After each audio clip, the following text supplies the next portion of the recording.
Welcome to JUCO Softball After Dark, your home for everything JUCO softball. I'm Abby, I'm Joe. and this is Walter the dog.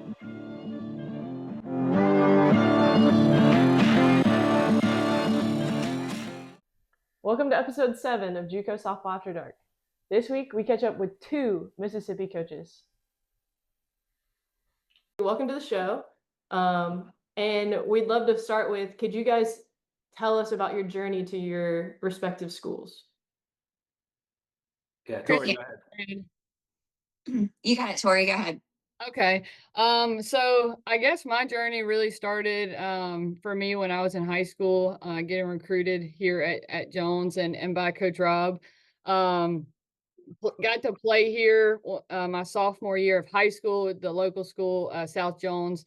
We were supposed to play them. They had too much rain and the game got moved to Jones. And that's kind of when it all started. Got recruited, played 2 years here, then finished up at Southern Miss, and then got the opportunity to come back to Jones as a coach, and been here ever since. So definitely a life-changing, recruiting experience, and then coming back as a coach and kind of working my way up there. But that's kind of where my journey started, and I guess it hasn't really finished, but really grateful for this place and the opportunities it presented me as a player and continues to give me as a coach. Yeah, I'm from Mobile, so Mississippi was kind of a foreign thing for me. I played JUCO ball at LBW, and then went to University of Mobile and finished up there. And when I finished up, actually, I was coaching with Kyle Long at East Central High School, and that's where our family kind of right there on the border on the state line. And Coach Kenneth Long at Mississippi Gulf Coast called me a couple of times and asked me to come and work with some of their pitchers. And I did. His assistant left him probably my second year at East Central. And he asked me to come on, and I worked for him for 6 years. Learned so much under him and was super grateful for that opportunity. It was definitely a God thing, a God decision. And then this job opportunity came available as well, right when he had retired. And again, I think God moves you into places that you definitely don't realize that you need. This place has been definitely a blessing for me. I started here in COVID, which was a crazy year. But we got an opportunity to build relationships with all of the coaches on campus, especially during that time because we all lived here. So that was a cool journey. And then I actually got to coach against Tori as a player when I was at Gulf Coast, and then coming over this way. I think it's a really cool thing. Mississippi is neat. It's completely different than Alabama. The facilities that are here, football being in all of the JUCOs, it's just a cool place to be able to be. Awesome. And speaking of Tori's playing days, I looked up her stats. Saw she at 602. I didn't know they were playing slow. I didn't know they were playing slow pitch that recently, Tori. What the hell? Who hit 602? Look, I say it all the time. Softball is definitely much harder now than it used to be. That was just insane. So nowadays I would be toast. So, but it was a good time. I will say that it was definitely a good time. I don't know. I don't know if it was a good time coaching against you, but she was definitely a huge hitter for sure. Yeah, well, and you guys, being in Region 23, I always joke is it's the SEC of D2 junior college softball, right? And I know looking at you guys' facilities in Mississippi, you guys are funded very well. Christie, can you kind of give us some insight on scholarship limitations for out-of-state kids, that kind of stuff, just kind of what you guys go through from a recruiting standpoint and how you go about that? Yeah, Mississippi is definitely different. I think we came over and we played at Chipola, and is it Rock Valley was there, and he was like, "Y'all about to go through the gauntlet?" And I was like, "Yes, we're about to go through a gauntlet." But for sure, we only get 6 out-of-staters in the state of Mississippi. It used to be 4, and actually it moved up in the last couple of years. So we have 6 out-of-staters that we're able to get. And being D2, I mean, we're able to have the same scholarships kind of across the board. It's just tuition and general fees. So with that, you know, that comes with anybody, whether you're in state or out of state. We can't pay for housing, that's for sure. Awesome. So, what challenges do you guys think you guys are facing, just based off of your state limitations, and everyone having the same thing? You know, what makes it hard? Obviously, everyone's offering the same things. Where you want to start? Yeah, for sure. Well, I think the biggest thing with having those restrictions and not being able to, have as many kids from Louisiana, Alabama, or any other state besides Mississippi is there's 15 of us. There's, a lot of Division 1s, Division 2s, 3s, NAIs as well. So there's a lot of schools in the state of Mississippi.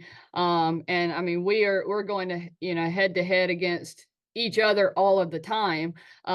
So it is, that's, I say this, it is, that can hurt you, I guess, just because, we like, if Jones is recruiting a kid, most of the time everybody else is as well. But if you look back over the past, 10 to 12 years, the state of Mississippi, our region has been very good at the national level. So, we can sit here and say, that the restrictions do hurt, but we've been competitive, with 75% Mississippi kids at the, at the highest level competing against all the other regions. So I guess the hardest part is we are competing with each other on kids all of the time.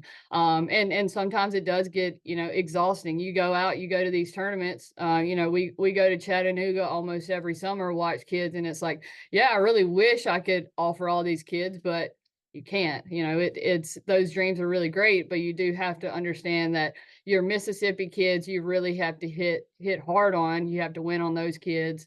And the out of states are a byproduct of what the state may not have. Sometimes it's a great pickup. Sometimes they kind of just fall into place. But we've been able to compete really well with our in-state kids and having some addition to out-of-state kids. So it's kind of what you make it. You sit here and say it hurts you, but you just got to take it and run with it. I've seen a lot. Like the first year that I came into this league, they had opened up the state right after, and that was opening up the playing field of the state. So we still only had 4 out of state players, but they opened up like North and South played each other because there's 15 of us. And I've seen a major difference in doing that. Everyone competing against each other. And I think that's kind of what makes this league tough is that you are competing against each other. So you've got to be mentally and physically tough in what you do. Because not only are you competing against each other with the in-state kids, but you're competing against each other every day throughout this region. And so the rivalry, like I see coming and playing when we go and play the Division 1 schools like Chipola or Northwest Florida or those kind of teams, they're phenomenal in talent. And the difference between what we have to do is we have to make our kids tougher mentally, even if their talent level may not be as up there as some of the other ones. Our out of state kids have to have, top talent. They've got to be kids that are game changers on the field. And then you bring in your in-state kids that are tougher, that are scrappy, that are going to bring in a lot of grit and grind. And when you combine those two things, everybody gets better. And I think that's what our league has done all the way around. And that's why everyone in our league has continuously got better. Mm-hmm. Yeah, and I think it's kind of a cool concept, and seeing you guys, I I know I saw 2 Region 23 teams play at the World Series a couple years ago, and you could tell there's some rivalries going on there. I mean, it was the fans, the coaches, the players were ready to have a good time out there. But it was, I'm sure that kind of leads to that, right? I mean, it's kind of like for us in Florida, it's the Florida State football, right? Those guys always played high school together, and then they all, there's always some kind of little scrap or something going on during the game. So I think that, definitely I've seen that with amongst your teams, in your area, just that competitiveness and that kind of thing, which, I think it's a good thing for sports, right? I mean, it's a good thing to have that competitiveness and things like that going on. So, But yeah, you guys are always super successful. Hell, I can't beat Tori, so I don't know what I'm going to do there. I gotta figure out how to do that at some It's point coming, before don't we. worry. I feel like she must be playing hitting 602 against us every time we play them. So with you guys being equal, as far as scholarships and fighting for the same kids, what do you think, Tori, we'll start with you, is the deciding factor for athletes choosing Jones?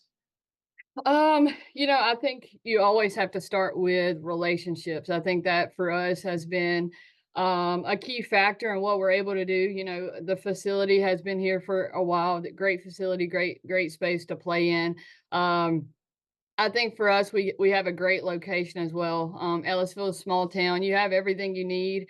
Laurel's 10 minutes up the road, bigger city, and then Hattiesburg's 20 minutes down the road. So I think location wise, we're in a great space, but it always will, go back to relationships. And that's not just for me, that's with our whole coaching staff, communicating with kids, going to watch them play. I think that is where we have hit home on most of our kids that we have committed, or that are playing here right now or have played here. It always goes back to, do you care for me outside of the sport? Do you see me as a human and then a player? Because sometimes, you guys know this, it does get pretty crazy, especially as you get into spring, your competitive nature, it gets really, really hard. So making sure that they know that you care for them, even before they step on campus. But relationships, communicating really well, and making sure you see them as a person over a player, I think has been the most successful, route for us. Christy? I agree with Tori. I think that's probably the biggest thing that we have to do, when you're recruiting kids. And that's a big part of Mississippi why we call it a rivalry and why we call it a gauntlet, because when you're building those relationships with those players, you're building them, you're trying to talk with them, you're showing them not only what your school can provide for them, okay, but what you can provide for them as a person, as outside of it. Like, what is your majors? What are you guys trying to go into? Who are you? What can we do to help you succeed in those things? And I think that's by far the most important part of it. And these kids are going to choose where they want to go. And when they choose where they want to go, it's based off of that, those relationships that they build with those coaches and how they feel on those things. What about the transfer portal for you guys? You guys spend much time in there? Have you had much success with transfer portal kids, or? I You go personally, for it. yeah, I personally have had a couple of transfers that have been big kids for us. One being Brenton Rogers, that was a pitcher for us that transferred from ULL. And then another kid, Laney Bailey, who was a transfer from Southeastern and went back there. A lot of the Louisiana schools that we're kind of close to, they can help by, okay, if grades or if anything along those lines, they need to come and get 2 years and then go back. That has helped, but maybe not necessarily just digging in the transfer portal like a lot of the Division Ones do. It's more of a phone call of, hey, this kid needs to come JUCO. How do you feel about her? What are you looking for right here? Yeah, kind of the same thing. Just just relationships with those 4-year coaches as well. Like McKinley Jones, the last 2 years started at McNeese, came back to us for a couple years, had a great route back to the Division I level. Had a great 2 years, but just keeping those relationships, well, you never know what it may allow you to end up with. So Yeah, definitely. So you guys play each other this week. Would you guys compare this to the Ole Miss versus Mississippi State? And if so, who's Lane Kiffin in this picture? I don't know on that one. You can look back over, whether it's Pearl River, Gulf Coast, Jones, Gulf Coast, Jones, Pearl River, any rivalry, and that's what it is. But it's all in a lot of a competitive nature. It's nothing, malicious or anything like that. It's just I feel like Mississippi State Ole Miss should be comparing it to Jones and Pearl River just because of every single sport. It's just always really great competition. They do things really great over there, clicking on all levels. So I'm excited for our team to be in those environments. We always joke about it. We play, whether it's Pearl River Colin on a random Tuesday, Wednesday night. And those are really, really high level competition games that you sometimes may only get in postseason, but we're playing them on a, random day in March. How Yeah. awesome is it too? I mean, I agree with Tori. Like they do great stuff over at Jones as well. But how awesome is it to be able to be an hour within these teams that are in the top, the top 20 matchups. You've got Gulf Coast, Colin, us, Jones. I mean, we're all within maybe an hour. I don't know how far you are from Colin. Is it the same? Less than 2 hours. It's not Yeah. very far. Yeah, so we're all within an hour of each other, and that's why it is big rivalry. We're all down here in the south part of Mississippi, and we have these kids who have played against each other their whole life, and then we've coached against each other, for a very long time. So it's fun to kind of see that and to compete at those levels for sure. Yeah.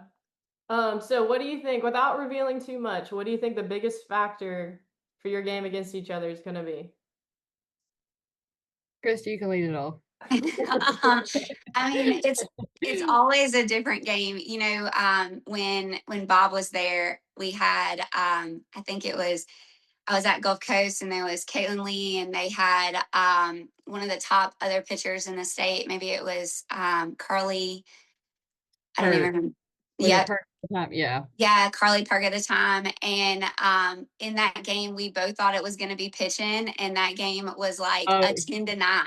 Like it was yeah. wild how many runs were scored. So honestly, it's hard to say like pitching or hitting. I think in games like that, you got to go in and you just got to know that you're facing an extremely tough opponent and you're playing the very best that you possibly can. It's a game of softball, right? And it's going to humble you, and then some days you're going to feel like you're on top of the world, and some days you're going to feel like you're humbled. So I mean, I think there's really not something that I could say personally that has to be perfect on either end. It's just going to be a fun game, that's for sure. Yeah, I think for us to be successful tomorrow, I think we have to limit mistakes. We have to do everything pretty well, but you can't give anything. But you can't give anything. It doesn't matter who we were playing tomorrow. You cannot make mistakes just because they're always going to come back to get you. Especially in our league, you can make a mistake in the first, and after the game, that first inning mistake can come back and bite you and allow you to lose the game. We got to take care of the ball, score when we have opportunities. But I think that's on both sides of it. That's how you are going to be successful in those types of games. Yeah, and Region 23, I mean, we, 6 or 7 teams ranked in the top 20, 25 every week. Players at the top of the leaderboards and that kind of stuff, stats and that kind of thing. But there's probably the most impressive stat that I like that you guys had last year is that Region 23 led the country in ejections. Which one of you contributed the most to that stat? I'm going to be honest. I don't think it was either one of us. Yeah. I think you can guess who it was. I won't throw it out there. I think I can guess. Yeah, it definitely wasn't anyone on this call. Yeah. Definitely not. Participating. Hey, if you're good, you got to be good at everything, right? Leading every That's category, right. no matter what they are. That's exactly right. There are some games that you go into and you already know. You already know. Yeah, yep. So we'll end with, a final question. So we kind of hit on recruiting. Can you give us some advice, or would you give us advice for upcoming athletes, high school, that let's go with, your advice for in-state kids, and then obviously getting the word out that Mississippi is a hot place to play. What's your advice for out-of-state players to get recruited by you guys? So Tori, you can go first. Yeah, I would, if you're outside looking in, at the state of Mississippi, I wouldn't say, all the rainbows and unicorns and all great things come to mind when you're outside looking in. My biggest piece of advice would be take a chance on it. You take a chance and it will for sure change your life. You just have to take a chance. I can sit here and try to sell you Ellisville, sell you Jones, or Pearl River, Poplarville. You have to take a chance on moving away, going away from home, going where you're not going to know a soul. But you're going to look 2-3 months in, you're going to look back and say, this was the best decision I have ever made. So that would be my biggest piece is take a chance. You never know what is going to give you back. Yeah, for especially for out of state, being from Mobile and looking into Mississippi, you think, oh, Division II JUCO, or you don't really see it in a different light.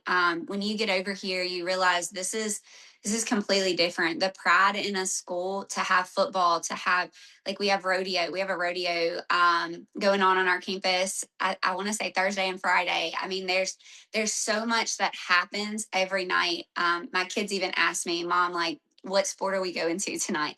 I mean, between basketball, soccer, like all of the different sports that we all have. I mean, every team in Mississippi has this. So to take a chance and to get that small feel of being at a big university with a lot of people in a small town that love you, I think is a really cool thing to be able to have here in Mississippi. For your in-state kids who know about the rivalry, that know about the stuff, I would definitely say like come and watch games. We put a lot of effort into going and watching and to going and watching our kids and recruiting them. Like they as an athlete need to try to do the same thing. Watch how the games unfold, watch how coaches coach, watch what's going on. Is that somebody that you want to play for? Is that somebody that you want to be invested with? And if it is, then be 100% all in on that. And I think that's something that is turning a little bit where student athletes are realizing not just okay, hey, what's on social media? Social media is only going to show the good in everybody. You got to come and you want to see like what's going to happen because there's going to be tough days, right? Like what's going to happen on tough days, what's going to happen on wins, on losses, like how do people handle those things? And I think that that's probably one of the most important things that get left out in the recruiting process for these student athletes to come and see all of those combined. For sure. For sure, for sure. Well, hopefully, obviously the kids in Mississippi already know about how great it is over there, but hopefully, more kids out of state. I mean, I'll be honest, I didn't know as much as I've learned in the past few months, and I've been stuck over here in Florida. I was in the D1 gauntlet of Region 8, so it's really interesting to hear about the life and the football. That's not a lot of JUCOs have that. Everyone's watched Last Chance U, but in Florida, football is the F word, so we don't have any of that over here. So that's definitely a cool perspective to see that you guys kind of have that small town feel with your football teams, your basketball teams, obviously your softball teams. So that's really awesome, and we're gonna tune in and watch your guys' game for sure. Awesome. Well, thank you guys. Yeah, Thank thanks you guys for for having coming us. on. Good luck. Hopefully we'll all get to see each other in Spartanburg here in a few months. That's Yeah, right. for That's sure. right. All right, good luck, guys. Good luck. Appreciate Adios. it. All right, See ya. thanks. All right. After talking with Tori and Christie, we got some good insight on Region 23. A lot of us coaches kind of compare Region 23 D2 to Region 8 D1. Historically strong regions, represent well at the national tournament and that kind of stuff. So it's, two good areas that do things pretty different, right? I mean, sure. we're talking about Mississippi, and having, they're very well funded through the states. They have a lot more sports with football and all that kind of stuff going on, and having that limit of 6 out-of-state players, right? And I think that, we talk about rivalries and that kind of stuff. I think that's where those rivalries come into play, right? You have high school kids who have played against each other in high school for 4 years and that kind of stuff. And, where on the flip side, a little bit in Region 8, some of the schools don't have those limitations. And there's tons of international and out of state kids across the Florida teams.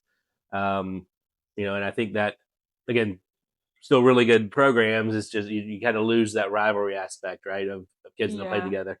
No, definitely. I think, just having played in the Region 8 and coached in the Region 8 and the gauntlet of, Region 8, you do lose a bit of that rivalry sense. I think that you're still going to have those kids that played high school against each other. They played travel ball against each other, all those things, right? But, you know, like Tori and Christy said, everyone's within an hour. 2 hours is their maximum, ride. And, you know, being in Region 8, there's some teams that are traveling 8 hours to play someone. So, that rivalry that you want to have or should have isn't always there because that travel distance, you're playing teams that do have 5 or 6 out of state kids that they want to be in Florida. This is the best financial opportunity. This was, they have their reasons why, and it isn't necessarily someone that you played against in high school or travel ball against. And you do see that where you go play someone, you're like, I've never seen this kid before in my life. And it can be a good thing or it can be a bad thing, just depending on who you're seeing. And I think that Region 23, it is kind of cool that they do have, I said it, the F word, they have football. And that is something that, I think players should consider, right? If JUCO is the right athletic fit for you, but you want that big university feel, you could go to these Mississippi schools and get that feel versus, some of the schools in Florida, they do have very limited sports, right? I know like, St. John's, you guys have, baseball, softball, volleyball, beach volleyball, and then that's it. And so it's kind of hard to create, a community. The school I coached at, we had women's golf, baseball, softball, and cross country, all on different schedules. We tried our best to keep everyone kind of connected, but there's not something they're all kind of coming together to be like, oh yeah, I can't wait to go to the football game. I can't wait to go to the baseball game. And I think when you have some of those big sports that the kids want to kind of go see and watch, those bigger sports come watch your games when they come out of season. I think, that's a pretty cool cultural things that those kind of schools have to offer.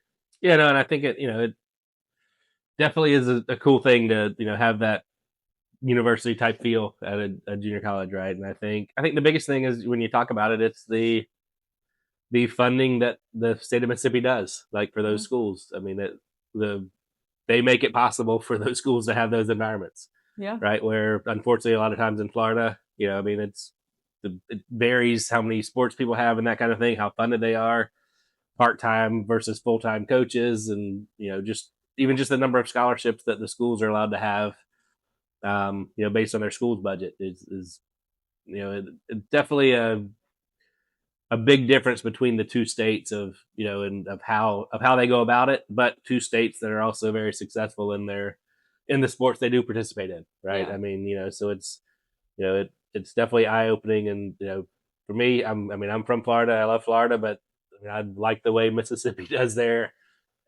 community college or junior college sports. Yeah. I mean, it definitely they definitely put that investment into it, and you can see. I mean, every year, they have two teams at the World Series every year. Now with some at-larges, they're probably going to have more than that now that we've removed some of those limitations. Yeah. Coming out of Mississippi. And I think, one of the aspects that I always, dove into as a coach myself is the community piece, right? We all started, obviously in the state of Florida, we've all moved to state colleges. I think all except for maybe one school is a state college. And, the original word was community college. And I think Mississippi embodies what it means to be a community college. They are getting those local kids, and giving back to their communities in the sense that, they're getting the community kids to come play at their schools and represent their schools and then play still competitively at that level. And I think, it's pretty impressive that they're all on an even playing field, essentially with recruiting, because a lot of times that's kind of your difference maker, especially, in the state of Florida. Some of your better teams are a little bit more better funded.